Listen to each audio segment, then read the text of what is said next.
ole loile gol ulenau nule pate ho na bon chawin paka je suminin hangkan lemovin chibai kan bokinovin pasota pi kejong kajin le kawa le je in pathin thu jong hilaya in koiman lovin ko omin hi jeng jong le youtube ma hilaya social media in kote loile gol te nule pate ne ne themovin ka kine amin tunia namasanga khongkila ki the ki pa the jengin pathian ka thang vain nang hol jong comment na hin boluwa to mai ta jenga video khana na ve nuwa subana mobile number ki koi ho anin contact over whatsapp ma kona pathian thua holim theina phal honin sim ji jewin ka tha nomin ka ki pa in ida ngai luta ni til khomnaw le ni to sot na ho zo sewa ki pa thu kan sayin kiti hin pathian thua unamun chea ema muna konin khang tovin pakai phathebo na changdingin na bon chawin deisa na kain pe ki no hian lang hitega ki khomna wa konin thupi khat seidinga lom ta jeng tem khat lu aga lu thu deun na khat ding ka sa in hi chu tuni a hai seiding thupi hian lang that na hi hu hing na ham ai lawale that na a chu hing na chamkim inei hitam kata sana hi le ko hing jeng ka hi hu hing ka hi jeng ham ti la hi sei chit deu nga jin ka hen chu ti lo wa hi le do na omin kinil na omin tin le cha thua ki bau jeng the na omin hi chu tu nia hi chom khai ga sei ding hin chi topic ka ga lut ma sangin hi chi video hi a ki chai teng le a ki chai na hin a end screen ki ti a khun ga me do jeng thein khat hong kilangin tin hi cha chun cross pathin ngai lu na able pe thil thum ti video kan koyen hi yong chu na ve te le chun kanomin ya chun na ve sai le chun la ki pa omin tin na ve lo hi ale hi chun na ve te dingin kan tim nomin ya chun kalvi cross paka jesu krista ti san lung chu that na hi in cham na hi in chu bana ki thoi na hin teng le thutlung krista thutlung tha nang le ke dinga tua thulung tha ho bung thulung tha ki phu de dinga lung ti san hi jati thu ditela ki se na hin ilcho phachom pi te ding ka ta sanin ole tuni ai thu pi dinga lutal hen sat nahi hu hing na ham a hi poi ti hi answer he I pi dinga hu hing na hi lo ham ti chu I sei chit ding hi je en sat na chu I pi ham ti hin ga pan ta lew hen sat na bible a imu dung zui chun Leviticus bung som ni le bunga chang som li le sagi lang isima hi le Israel nga pathinin dan na pi na chun aso piu khat ham chu in sa apa in thlang pa gamdang mi lo khopem mi khat mi hau sa khuna chu adak so aga ki pi khata hi le ama chu that ki the hi ati he ain la that ki the hi ati hin I pidin mu na chu ka that ki the ham so a ta ji a chu ti he so a bo chu that the hin chu bang chung gan cha jong chu pham khat a bol khil ta ji a chu dan dung zuya thim lo chang tha ding ham thiding hama chung thu ki le ki gel hi ta le hi jong chu ka that ding dan asim ki nin a hi chu that na bible a imu dan a hin ole a that do ding chu ko ing ham a that do ding a chun bible chun aso pi anga je ti hi aso pi akinai pi ain sung mi anga jin ati hi asopi ain sung mi kinai pi chun a that do ding mi dangin sum anei ji ham elwal aman anei ji a chu gamo that jeng thei in a seipon akinai pi in sung mi ati ji achum hi chu that na dinga dan ki mangcha ding dan a sei na hi aju ti le aga that ding na dinga aga that na dinga chun ipi man cha anga yam a that do na ding aman pi ngai a price pangai he a price soilo wa chu gamo that jeng thei hi lo hi asopi jong chun hi chu that na in condition izal ham anei ho chu hi chu ti hi ale tunia mi him te hi I ti le that ngai ham thubula konin cham har ga sei lew hen adam le vi chon sit na ji a nang le ke chon si hi rom bunga lang sima hi le adam le vi su hil na banga su hil lo ho zo se chunga jong chon sit man thi na chun vai a hop hitai Adam le vi banga I pi su hil ham nang le ke in inei lo pi ine lo pi ai wanga chu chon se chun chunga vai hop tho hi tunia chon se I vet dan I pi ham pin tha na dinga min sermon in sei teng le I pi ham I ki vet na chu zukham zudon Jose ai lo wala gu cha la cha John hiti ho bu ki ve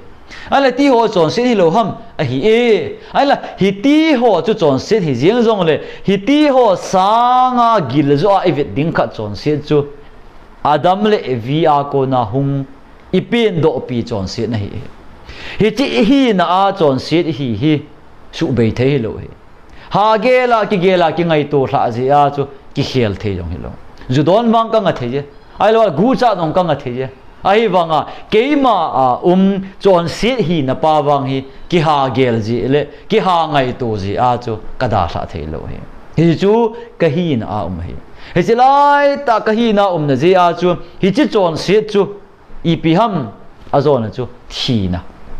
dan dong zui ta chun chon si a ping hi ji a chun chon set man thi na chun I bon cha chung ma vai ho hi nom le hen dal hen I thi ding hi ti na hi chi thi na chu mi zo cha chunga vai hop ta ji a chun adam bangin avi bangin ga sei khielin ga ne khiel ta hi zong le hen thi na chun I chunga vai hop tho ta ji a chu chi thi na chu chon senin aman cha ji in chi noya chu nang le ke so tang hi he nang le ke ei ma thua ei ma dei dana ki thlat do thei hi lo na din mun chu idin he a chu ti ai le mi hem chu thlat do angai tai thlat do eti le cham thlat ngai he hen la cham thlat do chu so cha na hi lo la hi ti hi iga vel se ki no ma he ei ke cham thlat na dinga thi khau bonga ei ki hen hi gan cha anei pan khom to hen be bang manga chu khawa ei ki hen be hi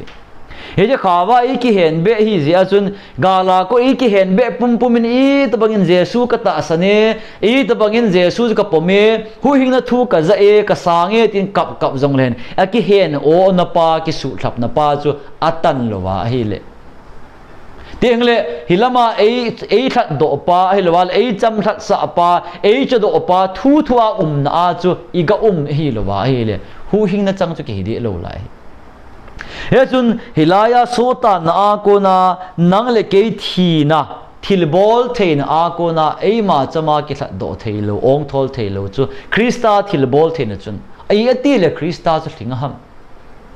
pathian chun wa noi ngai lu jin cha pachang kha si apitai ati hin achapa ati hin sim ti la ko na pathian chu achapa an oma hilovin bible chun ati lin thu omin ati zo hi hi chu thu zo chu chapa hong so hi hilai topic atumin setum atuma seiding khop ahin hi jing koi ta di le hem he jon atilin thu min thu zu pathin ahin hi che thu chu ta sa phe soin lawa hong min hi pathin in wa noi ngai lu ji achum ama ta thu chu ta sa phe a mari oi sunga konin hong pengin a hong pen lo na chu mi him chi a kon hi lo je in ama a chun chon se na him a pon rom bung ge ve na le chon set pu ta sa lim bangin hong peng nai a hin la ama chon set nei lo hi dan thu a se jen a hi iga venale Jesus nang le ke bang nuoi sunga ko na pen teng le noi che ma hong seilen thisan to gu nei tuisi a hong kisim o teng le bul ne I mu ta sa hing ai wanga ama chu thagawa ko na mari oi sunga ko na kizil hi a chu chon sil nei lo hi ye chun that na in I piam condition asim chu asopi ma na that do the hi ji a chu nang le ke mi him chu that do na dinga mi hi ma ngai he chun tulung lui langa ganti san manga da noya na ki anak ki thoi na ki sim chun thing zo ta lo hi ya chun mi him te that do na dinga chun mi him ma ngai tan mi hung ki hol tan hala koi ma cha nu oi sunga ko na peng chu chon pha kim ta lo hi zia chun krista chu lagawa ko na ta sa hong ki so a thu ta sa hong ki so chon se nei lo hi ta ji a chun mi chon se mi him te that do theina dinga chun mi chon pha krista chu a hong thling tan he chun gan thisan a so dinga hi le gan cha chu nol na be hi ding banga chun krista jong chu mi him te chon se thoi na dinga a hung ki pe ding hi ta ji a chun athisan so ding chu nol na be chon set kai lo a hung ngai tan ye chun a so pi mi him te that do na dinga chun a in sung mi a hung hi in a hung pengin ta sa gama mi hi min hung pengin chapa ti in hung ki min vo in hi a chun ama chu Calvary cross a nang le ke ding in a hung ki petan hi ti chun Bible sol cha Paul chun thisan Jesus Christa thisan chu nang leke e ki cho do na hi ti Korin mi te hinga sen Peter linong chun e ki cho do naw chu sanadang ka hi lovin Christa thisana kis do hi veti thu ase he he chun Christa thisna ko na ki cho do na pa chu nang leke satan hen o hen tang na ko na ki cham thlat na bo hi hilaya iga heading point khat kan be nom chu Christa thlat na hin ta sa thlat na hi ta sa thlat na jong hi a video anoya kan koin elo end screen hin koi ki negatin ta sa thlat na ti hin hu hing na chang le le hum ham alo le hu hing lo hum ti thu di tela ka sei na omin han la tilaya ko nya khat ga la do in tunin ga sei le thlat na itia le a hung tlung ding in thlat na khat na la he is a rom bung gi na be na hi le ta san cha te lo pi na hung ki la ding ni hung ki that do ding ni chu nga a thil sem ho zo se hi peng a hi ve ati khu tu chana thil zo se hi so ta nga na lai he hi ti ho zo se that do na cham kim hung ki that na dinga chum hi ti ta sa hi lei ta sa hi ta lo wa van ta sa hung ki khela hi chi tiang le bo chun that do na cham kim hung ding a he hi chi that do na cham kim theina dinga chun koi ham alam pi hin se ma chu Christa thina che hi ta he he chun Christa thina hi sem ti la ko na lei mi hem ho zo se athi ho zo se deng le thina lai ding ho zo se chana long chu ta sa that na hin tho ki na lampi kot a hin hon a hi ti hi I het jing ding a poi mo e he che tho ki nai ti hin milim ho jong ho min tiang le songbul ho jong ho min sa kho nei lo jong ho min tiang le nisa to thatha ho jong ho min chidang nam kin le se mi ho zo se he tho kit na chun ho he he che tho kit na chu hung theina dinga chun Christa chu ong thi ngai ta na he he che Christa thi na a ko na chun tho kit na ko hung ki honga ai lai che tho kit na I ti hin a tho zo se chu van gam lu ding ti na he de lo he a tho do ho chun van gam lu ding min tin mei di lu ding ding he ai la hi che tho do kit theina ta ha na thi na noya ko na ong thol theina pa chu Christa sat na a ko na chu ma hi ti wang he dunia sat na hin a hom te la hi chu ti ta le joy sa se ta bang chu I so ta nau chu thi na hi dunia malaria ham typhoid ham ipinat na hi jong ipidanga itiza ong thi na ding itiza ji a thi ding te da tal hen thi na da then langile ipidinga da na katiza di dam loving katin dam kin ti ka he chulai tiza dim lova itiza na ho zo se ki khai abona ki gom khoma iga adon bu dingale ipg ham thi na ji ale thi na chunga thu nei ji koi ham satan chun ipi man cha ham chon si Adam le evia ko na chon sin na gu cha man cha dunia nang mi hem ho zo se hi thi na so a e hen hi hi te thi na so a heng hi e hen naw chu satan so a ta naw bul pi pen ta chu hi he chun hi chi a ko na ong thol thein dinga chun Christian e san hi poi mo tan hi chun cross a Christian ti san so a sat na na hong to a hi chi a so a ko na thi na so a ko na hin na gal kai thein dinga chu ama hin na hong pe ama chu ata sa ta hong pu a hi ti a chu cross a khet be a thi na a chu thi na ma chu zo a hi ti a chu ma thi na gal chu wa tho do ta ji a chun hi chi them chan na thein dinga nang le ken kal ison thein dinga them I chan thein dinga ka ti chu them chang sa hi lo chu Christa athitai ti ita asan zia thim chang jeng ki hilo Christa athitai ti ita asan zia chu hu hing chang jeng hilo hu hing I chan theina ding them I chan theina ding van gam I lut theina dinga kal ison pat theina dinga bul I pat na ding chu Christa sat na ei hung sat zalen na wa ko na hum ki pan hi he chun hu hing na lampi pha chu ka he na ka zok theina dinga chu satan tha nga ko na ka ong thol ngai hi chi ong thol na dinga chun aman choya e ki that do nga ya hi dinga chu Christian e that do hi chi that do na chun chidang nam dang ho zo se ho min wa noi mi zo se dinga hi e that do hi hilaya point khana iga se chu het thim ding khada omin thu sei hon Krista nang dinga thi hi nang dinga crossa thi hi na chon sia thi hi tu penin ki si in tu penin ki hedo in tu penin kamin tu penin lung hejin nasa na napom le hu hing chang na hi tai chutia to namuna ko na kasana kapama hu hing chang jeng ding hi ten lang hi le pathin thu hi ke kal di ta chu ti achun paka Jesu Krista jo Calvary cross a thi in a ki vujin a tho ki tai aile a tho do zo wa chun ipi a bol ta em sei ji ho ko ma thu pe ta chu ipi ma thu pe chu chevin lang nam tin na mi sei ju ya ga se movin chule apa acha chule sagau thieng mi na chun baptize ga bolun ka thu pe cheng se ni ding hilovin ipi dinga baptisma ding thu pe ase ham ole baptisma chu tua ka se ji ta san na apoi mo poi ka tin ham hilo hi thu jo ga hilovin koi hile ata asan sei ju ga se movin hi ji sei ju ya na sim ata asan ho chu apa acha chule sagau thieng mi na chun baptize bolun ati hi ji thu pe hi magi nong asut na chun thil sem nam tin jo si za ki pa na tu pha ga hil sang levin atta sana baptai chang so sading hi gun tan gelin atta asana yatun hung hil dingu ta asan ding ta asan ho chun baptai chana hi le so sading ati hi atta asan lo wang them lo changa ding hi ati kin na lai dile luk chuni pi sayem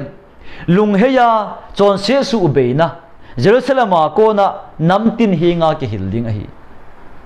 ipidinga tu hil nga ya ham yutia paka Yesu Krista cross a thina kila tha in a tho kitai ti le le as hu hing na chamkim ga san jeng the hi ta ve hen lang hi le chum hi ti le le ki se hen lang ki sang jeng hen lang le hu hing ki chang jeng de hi ja hi ti a hu hing na chamkim lo ji a chun that do na hi cho do na bo hi in hu hing na hi la je ti hi tu ne ai thu pi pen hi o tu ti a do hi ta ji a chun a se a pha het na manga Krista thu zop the na dinga cham thlat hi ta ji a chun izop lo chu e ma thu hi thlat na awang chu thlat na thu i ta san ji a chun thlat do hi tai cham thlat hi tai ipidinga cham thlat ni am ilung thima se le pa het na mang dung zu ya chu a pha he na le hi ti chon phat na pha chu izop the hi tai tu ma sang wang chun zop the hi poi i tabangin thil pha he jong lehen i tabangin chon phat na dan he jong lehen satan so a tang hi a chu thlat na thisan a so lo ji a chun thina ko na hin na gal kai theina thil bol theina ki son piding inei lo chu hi je a chun i ong thol thei lo hi ai la ong thol thea asim Krista za la chun tu ni a nang le ke chun se le pa he na mang cha iza ki pan tu pha a ta asan la a chu ki pan tu pha izo ma hi le hu hing na i chan thei hi ti hi hi to ki thona paka Jesu Krista Calvary cross a thi san hung so a chun avek aga avek se kin le hen kitep na tha aput denin a hi ai la kitep na lui iga ave na he le kitep na lui a chun Bible pathin thu chu ki la in asim do so ke dubin asim do so ke telmi pi ho zo sen amen ati teng le gan thi san ki la a kinam den ji hi ai la thulung tha awang ta bang chi lo hi thulung tha awang chu lei se na paka Jesu hung lenga chon phat na dan zo se pathin gam chung chang thu a hi la thu pha tam ta a hi la hi zo wa chu ama thi a thi ding ko na chu kho na thi san ala a hi chi hi ka thi san mi tam ta chon set ngai dam na dinga hung long ding kitep na tha chu a hi ati he hung long kitep na tha ati kitep na tha chu ki pan lo lai hi ai wanga kitep na tha a dinga chu thisan chu hung lon ding thu ana se hi tu ti chun pakai Jesu Krista chu Calvary cross a hung thitan akila thatan thisan along tan a tho do zo wa chun kitep na tha dan chu hin pe ta chu hi chi thulung ati pau he thulun tha thulung lui iti he thulun lui chu gan thisana ko na ki thoina dan he in thulun tha awang chu Krista thisana ko na ki thoina he a ko na chon sit ngai dam na chu hi ta chu ipiam chon sit eden na ko na I chon sit hi na pa chu Zudon sawa kam ho se cho a hom so ke ye ai la hi chi ho hung ki pat na bul mi him chon se hi na pa hi a pen tha ni nga chu ngai dam le phu mang sil mang so mang teng le vui mang ngai ta chu hi chi vui mang na ding lai ta chu application a bol ding nan chu practical ta chu Christian thu hin pe ta chu tho do zo wa hi tuai ga se Matthew bung som nil bung ge na nam tin ho he nga se zui se ma pa cha la gaw min na baptisma chanding ti che Matthew ma nga chu ta asna baptai chang so sa ding ata asan lo chu them lo chang ding ati lu nga bung som nil li la nga ape ki he chu ti ho zo se ki gom khoi vi avena le pakai Jesus Christa va na akal to ding ko na chum thu pe lo pi ta jing ape hin hi chu mi him ten izop dinga ape ta he aje chu paka in thulung asem lai chun nang le ke umpon mi him te aron pon ti te o thulung lui lama chun thulung asem ale pathin in thu hin la phona mi him te ko ma het sa phot hi teng le thisana nam de hi tu a thulun tha awang chu Krista ama ta hunga teng le thisan aso a thisana anam de zo pha na thulun thu chu a hin pe a hita ama wana che to ta he azop ho ata asan ho zo se chu so cha ding a hi ti thu pe chu nei ta chu hi tilai ta chu se ji hon aman cha wa ata asan thing ding az wa noya ki pan tu pha han hil ta chu ki pan tu pa in hilwa koi hila ki pan tu pa sanga ta asan ho zo se chu Matthew bung som ni legi na ki ji bang apa acha chu le lagau thieng amina chu apa ata lagau thieng ti in gat baptism ti lo pi la yong hi gun ta be o apa acha lagau thieng ti in baptize ta wang ati lo chu apa acha lagau thieng mina chun amin zo chu poi mo hi apa acha lagau thieng min chu ipiham amin zo a chun baptize ga chan sa un ati hi video ga be kin in lang ga ngai kin apa acha lagau ti in lang ga phumin ati lo pi chu apa acha lagau thieng mina achun amin zo achun iphiam apa acha lagau min chu na pathian min ipiham na pathian min chu apa acha lagau ham hilo pi ka pathian min chu koi ipiham ka pathian min chu Jesu ahi pathian chu pa hi pathian chu cha hi chapa lagau hi he chun pathian chu pa chapa lagau hi alamin anei chu hi chi amin zo chu ilak ngai ti na hi amin chun baptize ka bolun matin ma ka yong chun ki pan tu pa ka lang samun atta asana baptize chang ati hi uti ti a hi le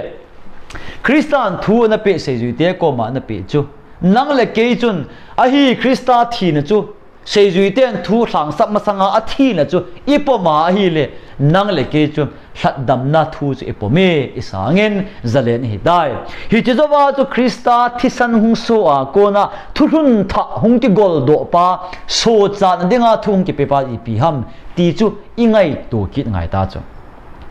hi chi lai ta achun hu hing na thu pe chu hung ki gol a hi hi de hui na tu pe ong ki gol chu koi hile ata asana baptai chang chu so cha ding hi ata asan lo wang them lo changa ding hi le baptisma chun so cha na ai pi tam tui chun ei so cha so ham hinai sai lo a tui chu tui chu i ma cha lo tui chu no hi la tui chu i ati le so cha dinga man cha thing thei ham ati ya le hi chi thu hlung hin pe pa baka Yesun tui le thagawa peng lo chuwan gam lut thei lo ding ati khu hi lama athupi to koi hi le ta asana baptai chang chu so sa ding hi ti ta khun ga sumat le chun ata asana baptai chan ata asana tuya peng tha ti nei ta chu tuya pin tha na chu min achan dinga le ata asan nga ipi ata asan dingam cross a Christian ama dinga achon si ji a thatna na to pi na cham na ato pi na tengle palai na ato a ki thoi na chon sil li khu thei na to na hi a ko na thulung anam de na su cha na thulung hung peng ding pa ata asan nga hi hi chi ata asana akipoma akisana leng le hu hing pu akisana hi le a thu dung zu ya chu ata asan ji as baptai achan ding dol ta hi hi chun atuya chun atui le so cha na hi ki ti hiloven bible zong hin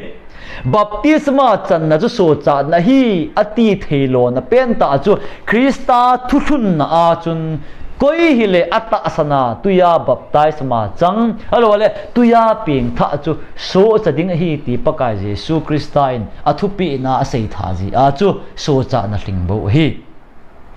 he chun tui baptisma he a tui le hi eka ki phum ji a so cha na hling hi ti koi ma cha na sei ngai lo hi yong hi ngai lo pi chu a hin la a hung po na thu thung pathin thu thunga chu tui apan ji a chu tin le pakai Jesu Christa cross a thi a sipayin rom sipai pa ana tinga ga suna chun ipi lung dem thisan to tui lung ai ta sa ko na tui to thisan alun to ai le tui chun man cha na nom ani je pathin thu thung tha hin tui chun man na ani je mo tui keu se man na hilovin thulunga ko na hungpo ta asan na a ko na hungpo na kibol baptisma wang chu pathin thudung zu ya hu hing na ating thei ti bo hi hi chun atta asana baptai chang chu so chading a hi ati bo hi hijlai ta chu hu hing na lampi i ho naw chu hi chu hi so cha polin korin mi te hi nga le kha thot na bung khat thot khat na bung som le bung nga so pite ho ki pan tu pa ka hilu hi chi hi ti na sangu ve na pomu ve hi chu no mu ve hi chu so cha na hi ipyam ki pan tu pa chu Jesu Christa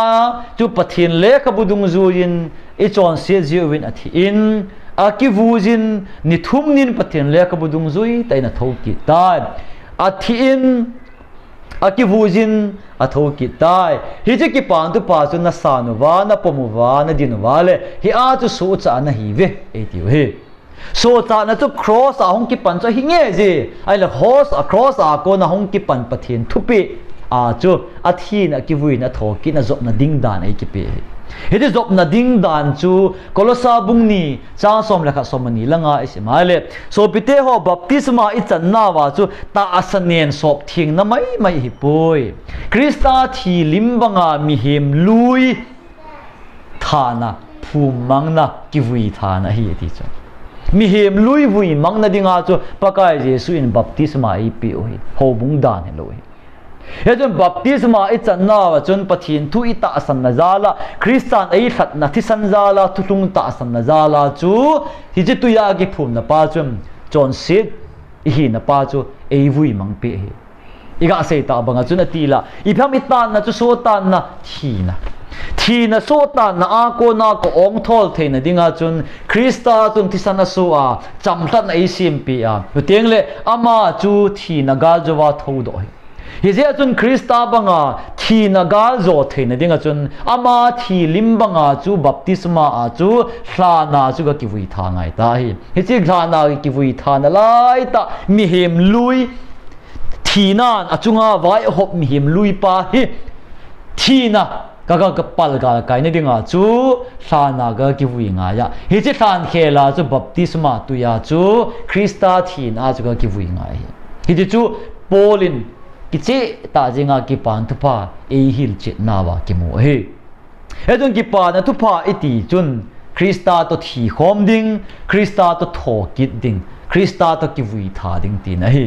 chu nang le ke yin ta asan di hi I ta asan chu practicala I ga zop nga hi to namuna ka ta asan e ti thei lo practicala ga zop dinga chun chia ki pa do ding ta asana baptisma chang so cha ding hi ati chu iga zop dinga chu tuya cha baptisma iga chana hele Jesu Krista thi na than hu a chu ama thi limbanga thi a ki vuya ama to hin ko tha a tho do kina adam le vi bol hil na je a mi hem peng ho zo se chunga thi na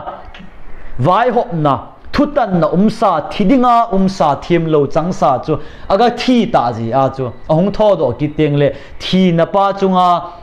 thi na je a thim chang lo hit lovin Krista tho ki na wanga thim changa tho hi chu hi je tho do ki thim chang pa chu wan gam lu dinga Krista hum ti nga dinga chon phat na a Krista na nga chi ta na he hi je chu hi tunia ki pa na thu phaja la Krista that na a ko na hu hing na gal kai na ding practical ta jenga iga apply chu example ding in nonga seita leo hen Israel te ai gupta gamin da la ojong chun tuipi san gala adingovin anungova melma hungwa sakol kang talaya faru hong toluwa apha wale asa diuham suwa kai diwa umahi edo ama ga venale tuipi san ga tuipi gal kai zolo umta ale hi cha chu pi hung kilang tam pathin thumi hu hing na hi ve mai jengovin tin mo se chun akhut aga pho a hi le tuipi hung ki khena heta tol golaya gal ka juwa agal ka juwa tuipi chun hilama faru te na to kanan gam lampi zot na lampi a khen masang sia israel te chu iti ha so chalo lai hi aso chanding wa tuipi sanagal ka yo ngai tuipi sanagal kai lo zo se wa chu faron anop no ma ahung del pha kit the ai wang tuipi gal kai nge le tuipi chu faron ong gal kai thei lo ding hi chu nang le ke chon sit gama itan na to satan suwa itan na to te ka thu ang man hi tuti hi le satan suwa itan a ko na kristan ei hen o e chamlat ka hitai ti ni thum lampi zonin ga che jong le hen tuipi san igal kai ya thina lui gal igal kai ya gal lang idin masang se a chu satanin no phal pating suwa ei man cha jing thei satan gam sunga satan suwa tang jing na lai i hi na ti na hi a het na mai chun pathin thu chu he jeng jong le hen so tang i hi na lai hi juti ya chun thina lui gal alwala thina chu ipal gal kai nga ya isel cha ten tuipi san gal kai banga chu satan nom chun thina chunga thu ne hi ji a chum hi je thina chu pal gal kai dinga pathin na to hungai ta chu motion abol thei ta lo pathin na to pathin tha kilang he banga dunia adam le evi cha hi na pa chon se hi na pa hi ki ha ngai tu ji a su lamdang thei hi lo hi ai ma wang zu don sawa zo sei ku cha la cha chu ke man dunia ka nga the hi a hin la ka hi na a adam son adan pa alo adama ko na chon se ka hi na hi ka khel thei lo ji a chu hi ji ka khel ma sang se chu satan so ka hi jing ti na hi ji khel na dinga le ka su be na dinga chun thi na ka pal gal kai nga hi a ye chu ka chunga thi na dinga vai ki hom sa hi chon set man thi na hi chun jesu krista chun nang le ke thalenga hung thi a ke khela thi a nang khela thi a hi chun ta asana na ki po ma hi le ama thi limbanga na ga thi a ama tho kin limbanga baptisma ko na na ga tho te ngai ti na hi chi thi limbanga na thi ding ki wi limbanga na ki wi ding a tho kin limbanga na tho nge le thi na ta sa ko na krista za la hin na gal kai na hi ta sa chu upa in tin thimai thein te a hin la krista chi pi sem koi hi le ke e ta san chu thijong le hing ding hi ati he hi chi thijong le hing ding hi ati chu ta sa thi na jong le ta sa sagau bon cha pathin henga van gowa hung ki khela pathin gam alu theina ding ki pan tu pa practical chu hin ta nei azo na pena keman sumin peng katin hilai hin check hin signing katin lakhat ka hin pitai lakhat ka pi mizo se na hein nangin na sangin nangin na pomin na kisantai lakhat ka pi ji achun lakhat mana cho ding chu bazara na ve le tai na i mu na to thim jong le lakhat mana na cho ding ho zo se chu na sejin na ki pa in mi ho ko ma na sang sam le ai na lakhat chu na ni jem na nei lo na nei ji pi ham a check bo na nei asum na nei lo lai a check na nei lai si a chu lakhat na nei hi lo a thua wa na nei hi ta je ken ka pi na hi ta chu ka ki le la ki ta lo de na nei ne dinga i pi na bol nga jem a check chu na choi ding benga na che ding hi tiang la chun ken nang sum ka pi mong na hi ti chu asuma na nei tiang le practical ta zinga sum chu na nei ding ti na hi tu wangin a le kha na nei hi het na maya na het pom maya na pom ta asana na ta asan bo hin a hin la na kisan wangin ata chu na nei lo la hi bang chun hu hing na thuk pe yong hi Calvary cross a that na kon hong ki pan chu hinge je na hetai na pom tai na sang tai ai la ka sang tai ka pom tai ti a to zinga ka ta asan jing ji a chu hu hing na lampi ka ho di lo wa hi le hu hing na chu chana ka chan nga hi kata asana ga poma ga pom ding hilovin achana ga chan a practical ta jenga asana ga sana a hin a ga hin ngai he denga chun practical a zong ding dan bible ai sei pi chu koi hile ata asana baptai chang chu tin sei ju ja semovin apa acha chu le sagau mina baptai ga changun ga chan saun baptisma ga chan saun amina ati chu o apa acha sagau thieng ati lo chu sei ki ti ve amina ati chu amin I hol do ding amina chu I chan sa ding hitia chu so cha polin asei chu krista thin a chun baptisma chun ithita ve ama kai tho hi banga chun nang leke nin ko tha lampia kai tho hi tai ati hi christian hin ko tha hin na hung ki pat na chu a hi iga se hi hu hing na lampi ki pat ding dan hlat na a ko na hu hing gal kai ding dan practical lampi isei na hi yuti ya chun so pi ho dunia nang ipi chun pom ham I tabanga pom ni yam bible la practical da christian zob dinga ai sei pi to ki tu a hi dunia nangin ki pan tu pan zob na em na zob lo wa le khaye lunggel si min he chun ki pa do kinin lang nitin chon set pa hiti ho zo se chu bol da in bol lo ding mong hi hiti sanga